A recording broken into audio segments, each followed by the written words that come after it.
Yo, what's going on, guys? It's your dude, the Shredder here.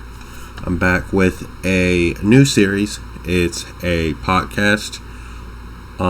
So today's going to be episode 1. We're going to be going over the remote duel results. We're going to be talking about what happened, ripping open some King's Court, looking over it, all that good stuff for you all today. If you enjoy what you see, don't forget to like, comment, subscribe, join the Foot Clan. If you're a returning member of the channel, don't forget to like and comment for me so we can keep going up and push up the algorithm for us, please. For me, please. If you enjoy the content that we have, such as these meta analysts and not remote duels, and these local live duels, deck profiles, things like that. Don't forget to subscribe, and hope you all enjoy. Let's dive right into it. Alright, there we go. So we're opening up King's Court today. We're here with Will. He bought a case. He was happy enough to open it. So King's Court. Let's start with King's Court. Let's do this podcast. We're gonna start with King's Court. We're just gonna, I wouldn't say rip it and rip it, but we're gonna open it. Yeah. So the first thing is, I don't know what's in this set that you want. I mean, really, I was piqued by the quote-unquote Magician's Souls card. Really, it's not even a good comparison anymore. Then I saw the Collector's Rares, which is basically the saving grace of this set. And then the God cards is interesting, but I don't think it's game-breaking considering the fact that the Chase ones are region-locked to certain places where the manufacturer's messed up. Or at least that's what the internet's telling me. Right. Well, that's tragic. There's one. But basically, I'm just, for the adventure, I pre-ordered it way before I even knew like what was going to be in this set based off of some early speculations. And truth be told, if I would have known what it was, I would have probably just kept it sealed. But, oh well, adventure. Lightning Storm's a good reprint, though. Yeah, Lightning Storm's great. I don't own that card, so it'll help with my terrible Ignister deck. Yeah, what's your thoughts on that? Like, how did you... To me, I still don't like Lightning Storm because I normally have the field spell up, and if you don't see it turn 1, it's kind of just like dead. Mm-hmm. But Ignisters itself is a pretty slept-on deck. I mean, it's pretty fragile when it comes to hand traps, but otherwise I think, like, if your opponent has no responses, you're making a 6k towers that is virtually impossible to get over unless you main deck Kaijus. But I think it opens a lot of flexibility for the deck because you can play different trap cards if you want to. I play more hand traps than traps because I don't own the expensive traps like Ice Dragons, but cards like that really deter your opponent from playing. Mm-hmm. You never really have to worry about time unless your opponent's the one going into it, because basically if you go first, they don't have a response, they auto scoop to game 2 because they can't. They either know they can out it or they know they can't. So I also like that aspect of the deck. But it's definitely not perfect. We get some better support in Brothers of Legend, where it's a monster reborn that also protects your tower, so they have to out it twice essentially, which is kind of gross. But we'll see what happens, you know. Right. It's definitely, I think it's definitely one of the dark horses of the format. It's definitely one of those decks that, like, if you don't see it. First CR. Nice. So if you don't see it coming, it's like you're definitely having a problem outing it. I think, like, obviously your worst matchups are decks that play a lot of hand traps. Yeah, I mean, Droll is an auto pass turn, regardless. Unless you're going second, you can. If all they have is Droll, you can still break their board and maybe even kill them if you have the right cards in your hand. So, like, what is your worst matchup in theory? I still think my worst matchup is Shaddoll Invoked, or any of those variants, because Window's a hard one out unless you open Infirm. Right. And it just it's a wonky matchup just because of how they play, and they're graveyard oriented, where my deck mostly deals with cards that are on the field already. Right. So that's my thoughts on it. You know, it's not really the super played deck right now. I mean, Tri-Brigade I think is one of my easiest matchups, but that's only because, not that I win every time, it's fine, but because I play it the most, so I know like what to touch. But you know, all I need is a Gamma and I cry. So, what about Drytrons and something? I know that's like the combo deck of the format. Drytrons, it's great. My only issue with the deck is that they also play Droll. And if Drytron goes first, I can't really deal with the ultimate disc because I don't own droplets. But if you own droplets, it seems like it's a relatively decent matchup for the deck. But I mean, you've had success obviously with it. We're going to see later this week or earlier this week. Yeah. Because this is going up after that. Right. It's just a lot of people catch it by surprise or don't see it coming, even though it's like in and out of all these top cuts that we're seeing. Like it's doing well at events, well enough to where people are actually reporting on it. Right. It's definitely. And I think it's kind of crazy that we're getting more support. Like I didn't really know what else you could do. They have like 6 Rotas, searchers for spells and traps. They have Monster Reborns for days. They have 3 of them. They're getting another 3, and then you have original Monster Reborn. So I think the deck just has a lot more potential. So you're just gonna cut your names down. I mean, yeah, the names you can play bare minimum. The only ones, Lightning Storm. The only ones you need to play at max are red and yellow. The other ones are literally could be one-ofs.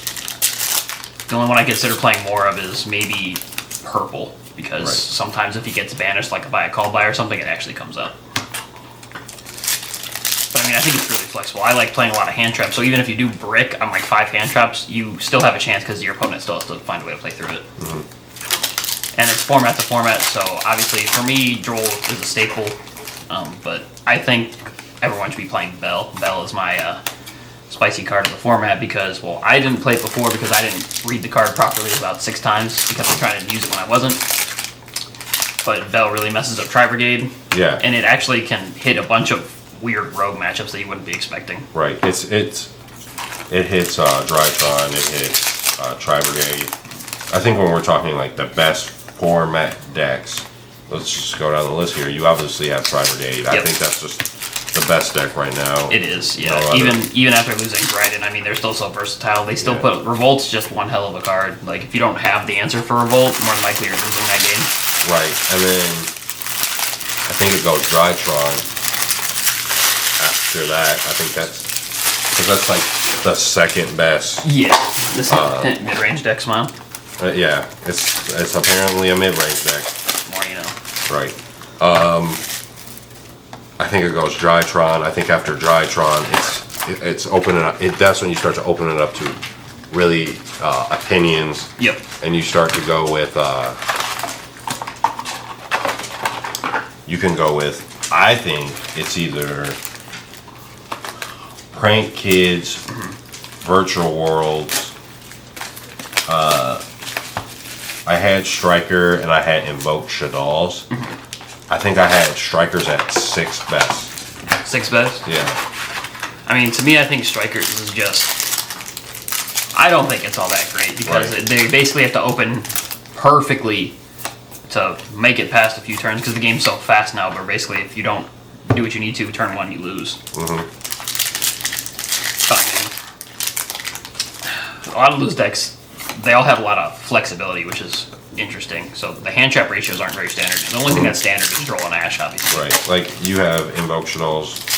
Most of the players prefer playing it, obviously, because I play it. I know, like, preferably amount of players prefer playing it as you don't want to play a lot of hand traps because it's just you just want to. It's just your cards inherently can break boards and make pretty not strong boards, but just grind pretty well. I just think Virtual Worlds is another one of those just slept on decks. I always think Virtual World is out of the format, and then it hits you, and you're like, huh, this deck's still kind of dangerous. Yeah, because ending on like a Kaliga and a macro. Yeah, and a macro or like a negate. It's plus pretty. Quick effect spot removal where you need it. Plus a Chuchi Pop is just really good. Not to mention there are some other decks floating around too that I've been seeing. It's like, I mean, Salad's back, but I don't think Salad's really that much of a threat. If you're gonna play a Cyberus deck, I'd almost still play Ignister because it's just better. It's just a better Cyberus deck. It's the better anime deck. Yeah, facts. And otherwise, like, I mean, based off of these remote duel results, which we'll talk about in a bit, there's a lot of interesting decks I never thought I'd see pop up right now, which is why I think, ooh, which one is ahead? Is it Ultra? Yeah. think that you would know. Oh yeah, it's Ultra. Well, there's the Ultra Millennium. Can't really see it on the obelisk. That means there's no secret in the case, which is tragic, but we make do. Hopefully the collector's rares are better. But yeah, I think there's just lots of room for creativity this format. And when I say format, I almost want to say these online events don't technically count because clearly the format it's defined, but it's not. It's very diverse. Like, I think people just miss that part. Like, you can probably play a lot of decks. Yeah. Like, we've seen a lot at locals, you know. I think we've seen like three or four Time Lords. That one's been showing up so much more recently, and I have no idea where it's been coming from or why they've even been playing it. Yeah. I think it's just because they don't think people play, like, spot removal. Yeah. So, like, when Vincent was playing it the other day, he said, I just kept anchoring him in passing. Facts. Like, yeah. Time Lords back in the day when people were playing it at locals, because they were doing something similar before, I would just, ding, say, send. Right. But, obviously I'm not playing Arcus currently because it's just... But your card is unaffected by card effects, right? Right, mine's towers. Like, it's unaffected by everything. So that's what I like about it. Like, it makes it very difficult. I mean, a simple kaiju outfit, but right. I was even the first time I brought it to locals, I was playing up against like 3 Dino players, and none of them main Dogoron or even play the Dogoron. Oh, look at that beautiful little rabbit. Well, that actually looks kind of nice. Yeah, that's kind of good. So there's a Rhoda, but yeah, so. What the fuck? Hey, that box is devastating. Back to back. And the God card. Right. Gross. Almost there, boys. Almost there, yeah. I might place a Lightning Storm Smile just to get reprinted again. Just to use it in locals, you know? Yeah. Tonight, when we go X2 drop. X2 drop, boys. I don't know. I don't want to play Ignister tonight. I want to play something different. No equip spells, though, so that's tough. I mean, I can't do that. if it's broke, why fix it, you know? Yeah, right. Right, like, More and more people keep seeing me and not being prepared for it. I'm like, they all play Droll, of course, but they seem to never have it in their hand once I'm. I don't think Droll's the way. I think people are. Okay, so let me say this. So I'm gonna speak from experience because I don't play a lot at locals anymore because I'm too busy. It's not real. I'm too busy doing other stuff, obviously. But like what I see when I watch, and this is gonna be a thing. And let's just talk about results anyway. Let's just get into let's just get into the results, and then we'll just of the crazy weekend shit show. Let's just talk about results in general right now. So there's that. I think it's big. Yeah. So when it comes to, because obviously we film a lot at I film a lot at locals, and here's my thoughts. Right, like you have to have multiple tops for me to want to profile the deck. Right. Once it has multiple tops, okay, I'll consider it because as of right now, technically, of real person events aren't like a thing. Right. And the online deck profiles to me don't do anything justice really because the Naruto format is kind of weird. I don't like. There's not the judging is a whole nother thing. The cheating that happens, it's just there's a whole lot of question marks when we're both dueling, which I can explain my experiences later if we have time. But I definitely have it on here. There's just a lot of things that can go wrong, and a lot of X factors, and that's what I don't really like about it. And I don't even want to call it like a real format, even as much as people think these results mean something. When in-person events come on, it's like a whole different animal. You're sitting at your house. It's just I don't know. It's just like a different.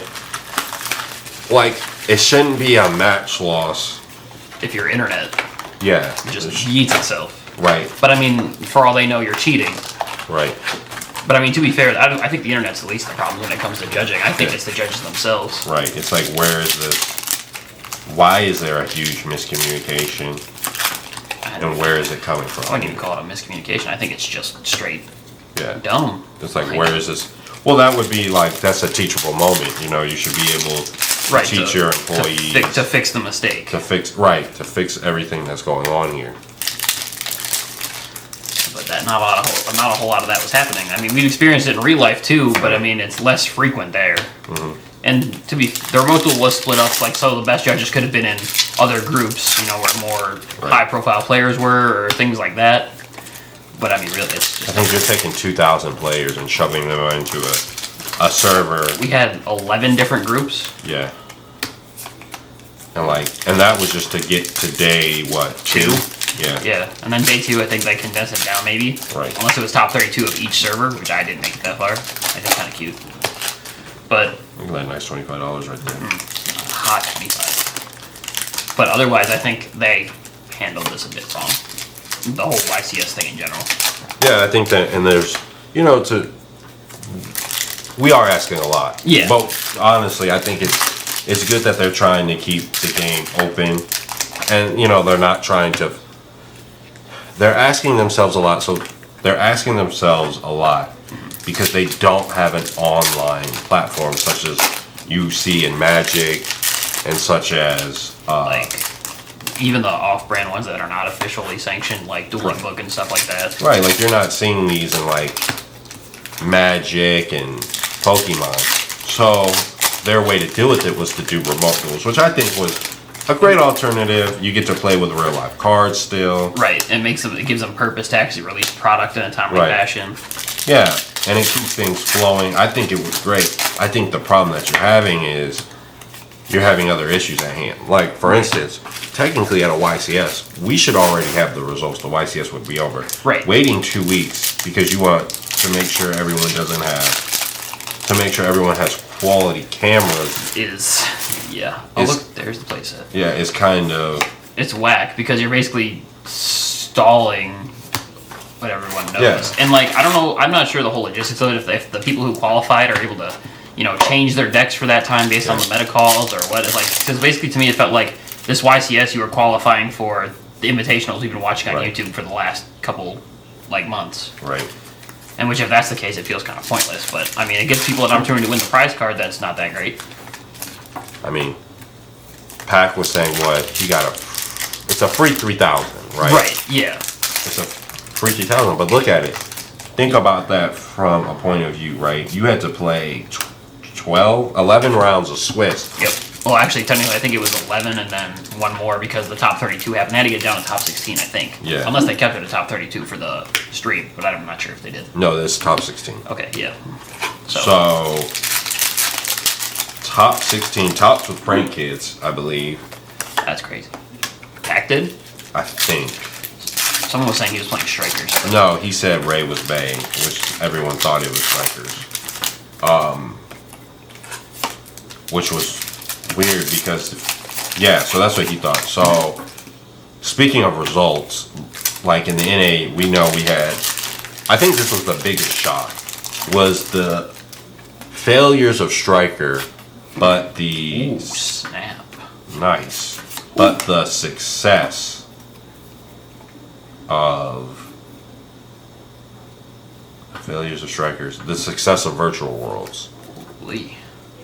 Yeah. So, like I said, Virtual World, we have somebody at our locals that has been playing it for a while. Yeah. And we make a joke because he bullies the crap out of us whenever he plays. It just floats. It just floats, yeah. And it's like, if he opens, like how Virtual World typically opens, which is just, like, good, or even average, they still can do the full thing. And, you know, heaven forbid, if Calamity was still legal, we'd be in another terrorizing format.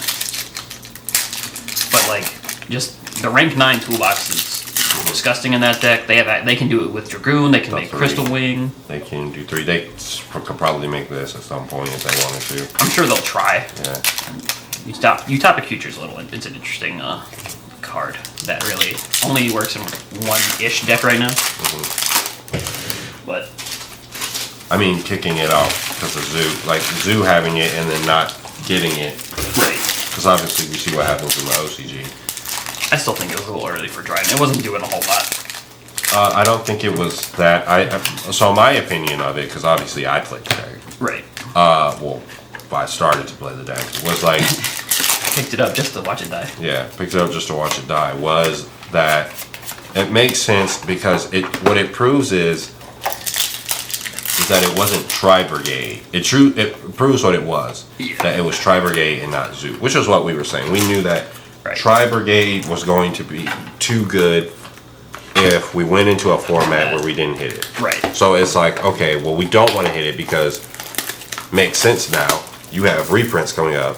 So why would I don't have to hit it when I could just sell it, hit Zoo, because Zoo's been out longer. Yeah. And I've already made the money off of Zoo due to its reprints And anyway. gold, even. Yeah. Like, the gold reprints were good enough for them. Right, even though you didn't reprint Thoroughblade. Yeah, I think they just didn't do that, to be fair. Well, I mean, actually, the reprints they gave in that set were okay. But, I mean, the reprints they gave us in the following sets, like Ghost from the Past, that would have been a good opportunity to reprint it, but no, they gave us, like, the worst. And then, I totally forgot that Hidden Arsenal thing, that's going to be a thing. Right. That horrible idea of a set. But I think it's a whole nother discussion where Konami's missing the mark on their products. Like, I know a bunch of people are saying King's Court was going to have the crossout designator, and every time I hear that, I jump the gun, which is why I bought this, and I bought the case of Blazing Trash Can. Never should have did that. It was a horrid set, but like, just the fact that they haven't done it yet, they appear like they're going to be releasing it soon is good enough for people to just gamble on products. Right. But I also saw something else that's happening in products. We see these results, but actually in the not next set, but I think the following set, the meta actually gets shaken up really heavily. Oh, yeah. To Burst of Destiny. That's what we need to talk about. How strong is Burst of Destiny going to be? And right now it's looking like the meta set of the year. Like, there's definitely going to be some meta changing stuff that's happening there. It's kind of like, I think I'm going to compare it to Phantom Rage, like, because there's no like pot card, there's no broken like crossout designator that we know of. Right. But it just has a lot of good cards like Zeus, for example, and the Phantom Knight, but now it's in the form of dragons again, which I'm sure everyone's sick of. But LP's gone, and I'm sure they'll probably take another hit somewhere along the line. But yeah, I think that's another deck that could could come back at any time. Yeah, we say come back, but we're not gonna act like it's not still here. Yeah, I do think the Striker Dragon hit and the LP hit were sufficient. Very devastating.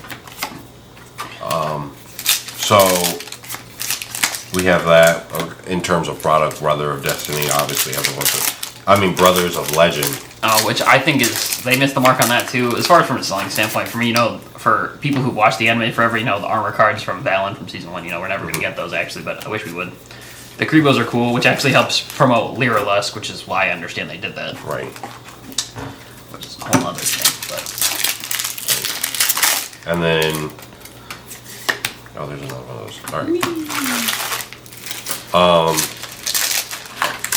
Yeah, we rerun the results though, so because there was more that was happening. We kind of sidetracked a little bit, but yeah, you have Tri-Brigade and Virtual World over here. Virtual World, Tri-Brigade, Virtual World. So let me pull it up here on my phone real quick. So, of the results. Different. So we had 6 Tri-Brigade. This was the NA. 6 Tri-Brigade, 5 Drytron, 4 Virtual Worlds, 2 at Ignisters, 2 Shadal Invoked, 2 Prank Kids, 1 Salamangreat, 1 Dino, 1 Dragon Link, 1 Mech Knight Orchid, 1 Cyber Dragon. Ooh, that's pretty good. That's spicy. 1 Eldritch Border Dragoons. Gross. And 1 PK. Okay, so they were probably the only person utilizing Future appropriately, I would assume. Well, I don't know did they have it or not. It was legal for the event, I believe. Okay. And then in the NA, we had 13 Tri-Brigade, 7 Drytron, 4 Virtual Worlds, 2 Salad, 1 Prank Kids, 1 Madolche, 1 Dragon Link, 1 Dogmatica Invoke Shadals, 1 Subterrors, and 1 Dino. Interesting. I'm sad to see that Ignister didn't make it over here, but to be fair, the EU looked like it had a bit of issues going on. Yeah, the rulings and stuff like that. Well, we had it over here. Yeah. They didn't have it over there. Right.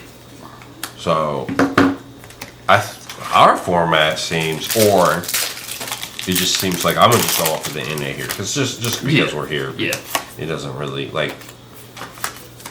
the European players have just a different obviously they're gonna have their own thing. Yeah. But I think when you look at it, that just speaks of diversity. Yeah. And it speaks of great things to come. You obviously, I didn't do the remote duels. I had stuff to do that day. Yeah. But you had your experience. Yeah, and I'm not gonna say it was bad. You know, I mean, what happened to me was just it wasn't my day, I guess. But so I was only able to get to the third round after my internet totally decided to die with no seeming reason. So I was cut off short, but I was already X2 going into that because of my internet dying. So at round one, I won pretty handedly. It didn't take very long for me to just go full combo, and he couldn't out my 6K towers, you know, standard. And then I think it was only 2 games. But then game 2 was against Salad, and I messed up. I didn't brick. I opened 5 hand traps, and my opponent also didn't open a starter card. So we passed turns back and forth. He went transcode, and you know, when I see transcode talker, it was my own fault. You know, you think, and he had update jammer graveyard. I'm thinking transcode update, oh, he's gonna make access code and win, but instead he just kept. So I didn't imperm it, so he kept transcode update jammer, and that's 8100 exactly. And I didn't know that, but the more you know. So I should have, in hindsight, just hit it, but you know, live and you learn. Wait, so you were playing against Salad? Salad, okay. Yeah, against Salad, and honestly, the matchup wasn't bad. So game 3. I went first. He had Droll. I then had to survive. And then when it came down to finishing it, he drew the final hand trap he needed to kill me. Because it was a real grinding match. It wasn't like I had full combo. We were just trading interruptions back and forth. It eventually just became too much, and I drew, like, after I ran out of resources, I drew too many non-impactful cards.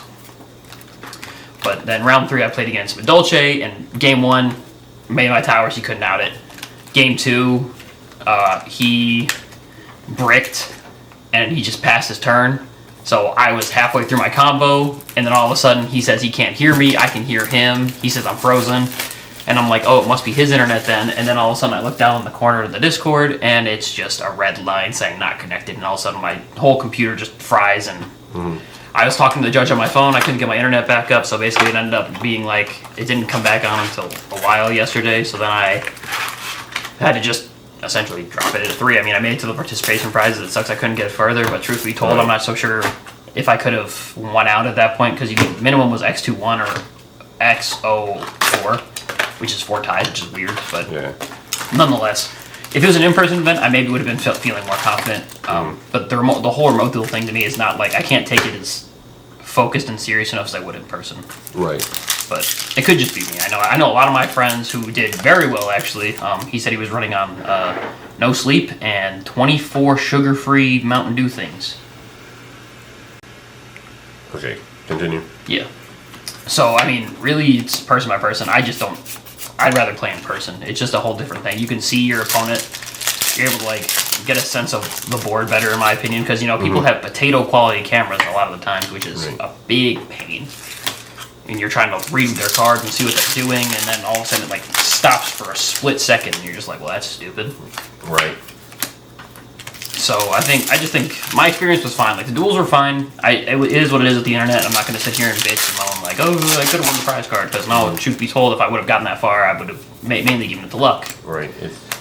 But, you know, that basically killed my whole remote duel experience. Just, you know, the fact that I had to do that because of the internet. You know? And you've done other remote duels such as I've done side events all the time. I haven't really wanted to participate really in the qualifiers because on my weekends, you know, I'd rather just get, like, you know, the special Amabe promo and stuff like that and just leave, right? You know, go hang out with people in the evening. 4 rounds, yeah.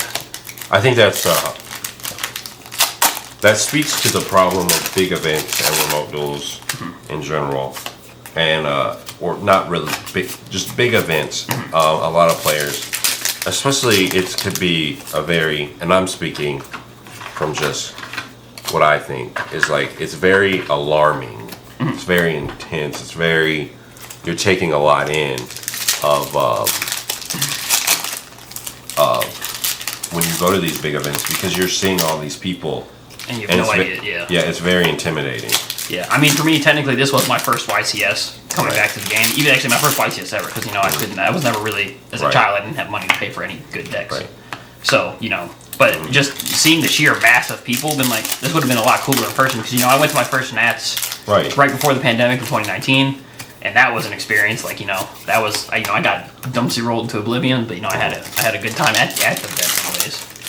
And, just taking that all in was more important to me, on a remote duel, it's kind of like I'm just sitting in my house and it's just like the same. Yeah, it's not It's like another day at the office almost. Right. So I think it would have just been a lot better overall, experience-wise, if it was an in-person event, which we will start having coming, hopefully soon. Locals can start up on the 15th of this month. So we hopefully will see more people posting IRL content besides PPG and their amazing rulings. Yeah. Yeah, I'm trying to give y'all as best of it as I can. You can only watch Dueling Book for so long and watch a Twitch streamer. Yeah. For so long, it gets very boring. And those systems aren't really a testament to true skill for me, because they have this computer-based drawing system essentially, which for me on Dueling Book anyways leads me to either brick the high heaven or open weird hands. The weirdest hand, and it's like to me it doesn't simulate how real life works, because there's the whole shuffling player aspect, even just feeling your cards is a whole nother animal, and that's why I think in-person events are just better. But these results, you see some of the popular names still topping. Obviously, I think what is it, Nevin, Raphael Nevin topped handedly, and Jeff Jones was there and Jeff Jones too. Yeah, Jeff Jones. In my group there was Ryan Yu and people like that. I know. Obviously, we talked about Pac. He got 7th, so that's. Yeah, Pac played. I think he played Jeff Jones. Yeah, and he beat Jeff Jones. So, I'm always talking about Pac and things like that, because he just seems to be the. People think he's all talk, but sometimes it's backed up. Yeah. When it comes down to it, he's justifying his skill. Yeah. As much as we make jokes about variance, but. Who else was there? I'm pretty sure. Shu Ping, I think. Yeah, Shu Ping. I don't know if he participated, but he was in my Discord group, so I don't know if he was in mine or if he was just there. He went 8-3 with Drytron. He went 8-3. Okay. Yeah. Even the Dragon League Master has to take a break sometimes. Yeah, see, I give y'all analytic, strategic content over here. Yeah, he was in it. Tom Box. Oh yeah, Tom Box. Yeah, he came through and was just cleaning house. Yeah, he topped. I couldn't think of who else there was. There were obviously other streamers and stuff, but at this point, I feel like those are a dime a dozen. I know someone from my group who did very well. He made the day too, and I'm not sure if he topped, but his name is Noah Stimma. You've probably seen him on Zoom Gaming's channel, maybe. He's been solid. He's been playing Tri-Brigade for a minute now. Oh, it seems like a minute. It's been out since November. Yeah. Almost a year. Yeah. To me, I actually think, I think that this format is super diverse, but also is very slow. Yeah, it's a mid-range. It's there's combo decks, obviously, like Ignister, Drytron, and things like that, but the amount of tier trap cards that are being played in just everyone's deck is just less. Torrential Tribute, there's no chance I thought that was ever going to be a card. Yeah. This isn't a vote format, but. Last boxes here. Yep, both of our last boxes. Let's hope for CR Rhoda or another CR that's worth a damn. Or another God card, but I don't think that's going to happen. It's a shame that the secret God cards are region locked to certain places like Texas and Florida, but it is what it is. Co-money, doing their normal, messing up in quality control somehow. Until they announce Millennium or Feral Secrets, whatever. But I still think they missed the mark if we compare it to OCG cards. Mm-hmm. They just look better in general. Here. Yeah, that goes there. But you want to talk about the rulings? The most exciting part of this last weekend? Not even the events, not even the players, but what everyone was really talking about? It was funny, we were going into this event making jokes about rulings because of locals, and then... Well, the Zeke thing was funny. I thought that was funny. Yeah, Zeke, Ray makes Zeke smile. Yeah, but then they were like, oh wait, no, that's not a thing. Like reading Rainbow. They were like, wait, you can't do that. I wonder who said that. Like someone, like, what if it was like a meme? I mean, I think the funniest one for me is the interaction with Imperm never happened. Yeah. Because not only did this happen at these events, it was happening at locals too, which is a whole, you know. Imperm falls to grave guy. You know, we got to ask that question. Yes. You know, Imperm can apparently allow Borbo to still attack directly. Imperm can apparently still let Ding detach and send when negated, just like Widow Anchor. Like it just doesn't follow anything. Like it was like weird. it just became like the worst card overnight. Yeah. And it's funny because, you know, you see people like Team Sam, he was in this. He was complaining, or not really complaining, I mean, he was just venting his frustration about the judge rulings with the Imperm Borbo situation. And he took it all the way to a head judge, and the head judge still agreed, which is kind of like, that's kind of blasphemous. It's just, I don't know where they got these judges from. Straight, like, I could be a judge. If all I had to do was make wrong rulings, I could do that every day. I think it's just a lack of knowledge. I mean, anybody can be a judge. You know, you can sign up and get your Tier 2 certification, in which for these Discords, I mean, most of them are local shops anyway, so they probably use their local judges, which means they probably don't have, like, super high experience. At least in some of the servers, anyways. And, you know, we make jokes about PPG and their rulings because they, you know, UCT say send for, like, monsters and things like that. You can book the links. I remember one time they said you could IP a battle phase. That was always my favorite. You can make Appaloosa with the same cards. Yeah.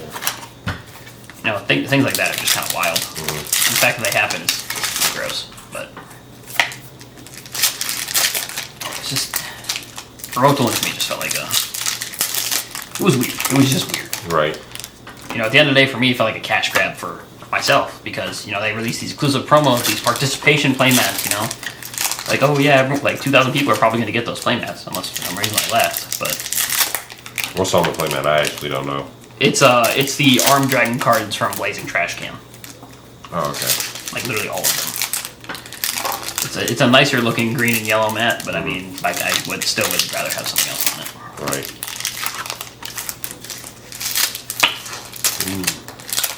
Dang, still hunting for the last CR on both our boxes, or maybe even 2. So you're supposed to get how many? I think it's like 4 to 6 cases. Okay.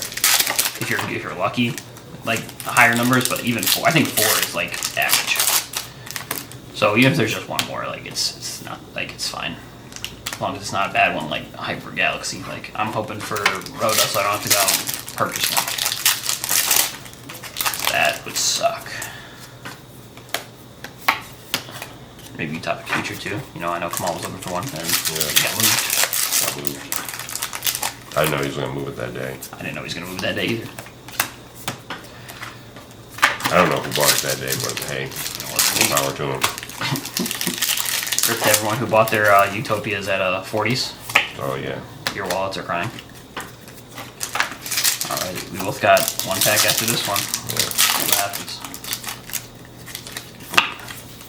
I don't think I pulled a second ultra. I pulled 2 out of this box, so I think we're both due for one more maybe.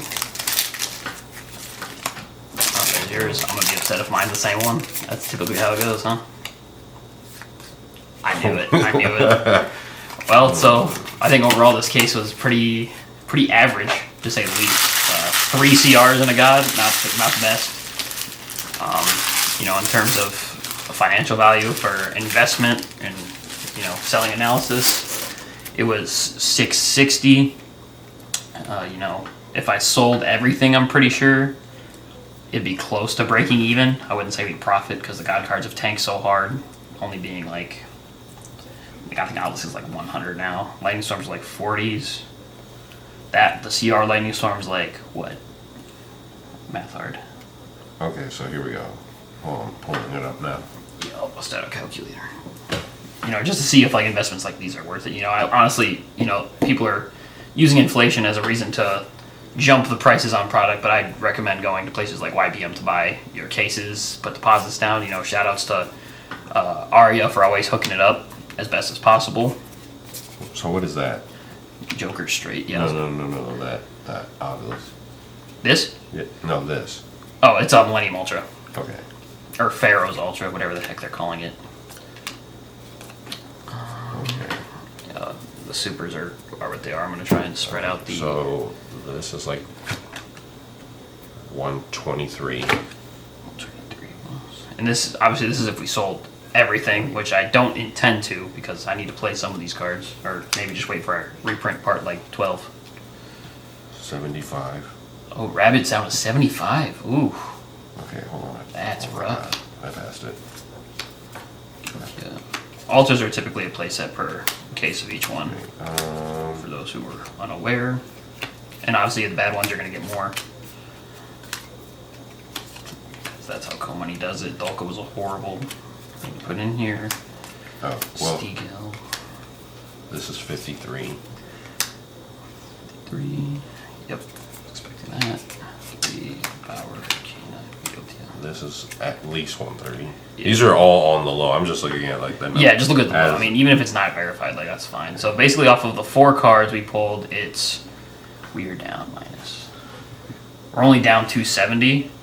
You know, obviously Lightning Storm is the best ultra. The rest of these are tanking like it's no. Well, this one's going up. This one's almost 30. Oh, it is. It's almost 30. Yeah. So we're gonna call it like 29. It's like 28. So if we go plus, these are dollars. Yeah, yep, plus 20. Yep, plus 20. Dolkas. Dollars. Not even. I'll put them into the calculator, but it's not like a big thing. These are 12s. Joker's Knights are 12s. These are 12s. Those are 12s? Yeah. Nani? That is 10. Really? Yeah. That was a big one. Not really. Short printed, so was it 50? Okay.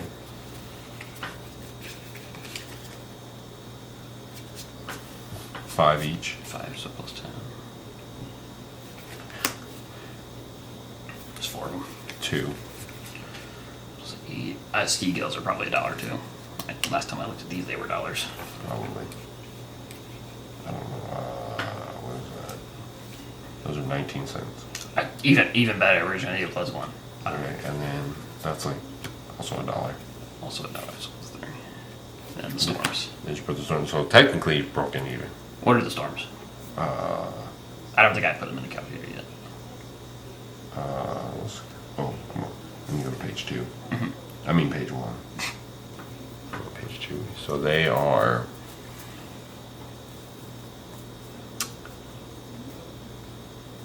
It's collector's rare. Almost done here, folks. I'm about to go over.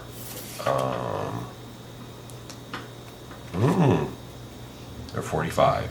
So plus 90 plus. So overall, it was like $87 plus if I sold everything. But I mean, so basically, how I look at it is if you spent. I mean, we had a below average case in my opinion. We got the God card, but we were missing a collector's rare, and I don't really think that really balances out considering it wasn't a secret God card.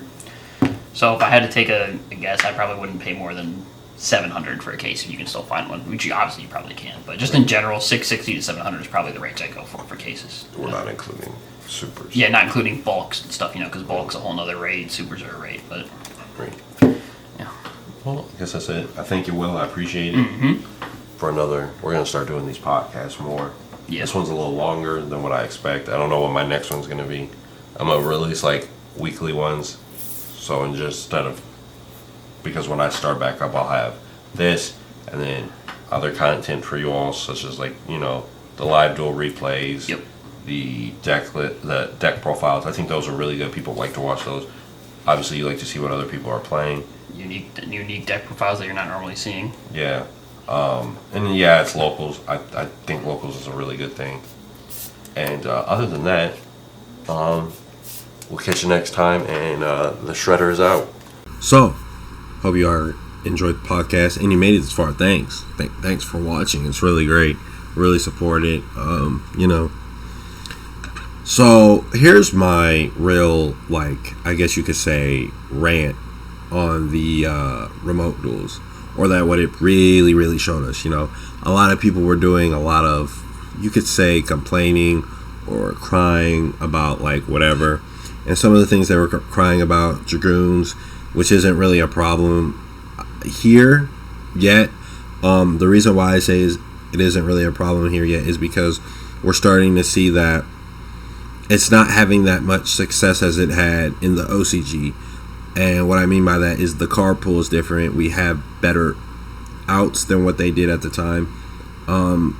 And what I mean by the better card pool is Summoning Dragoons just it's powerful, but it's not as broken as it was over there. And let me explain that, where Summoning Dragoons over here is a lot more different, because the thing is, Summoning Dragoons over here, you have to use Red Eyes Fusion, and you get to use whatever you want, where it's like over here it's a little bit different. So you could use whatever you want, like you could use Wyvern. So technically off a Preda plant, this is where I'm coming from. So to summon Dragoons off a player plant means you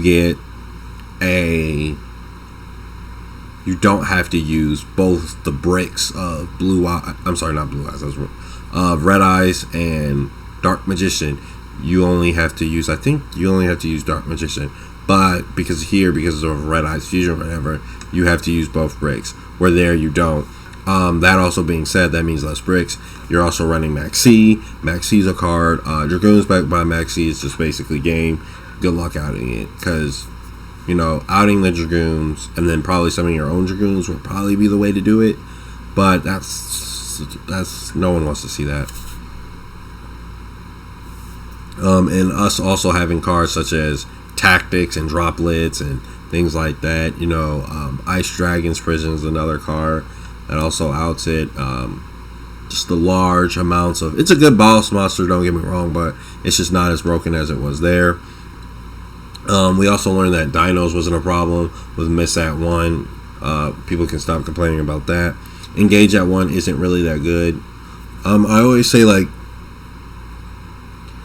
it's not in... I don't think it's Striker I think they're still optimizing the deck, so we're not seeing it at its full potential, but we're seeing it at its full hype. We're seeing it at this really, really, really strong hype, and that's really good. Other than that, Dryden isn't coming back. This is funny. Dryden isn't coming back. Harp War probably isn't coming back. Colossus probably isn't coming back. Our strong takes, you could probably make the argument that they could, though some people do feel like they're not a problem because we have Engage back. I ain't saying that. I don't know what's gonna happen. I still think Engage coming back was crazy. I don't know who allowed that. What we also learned was that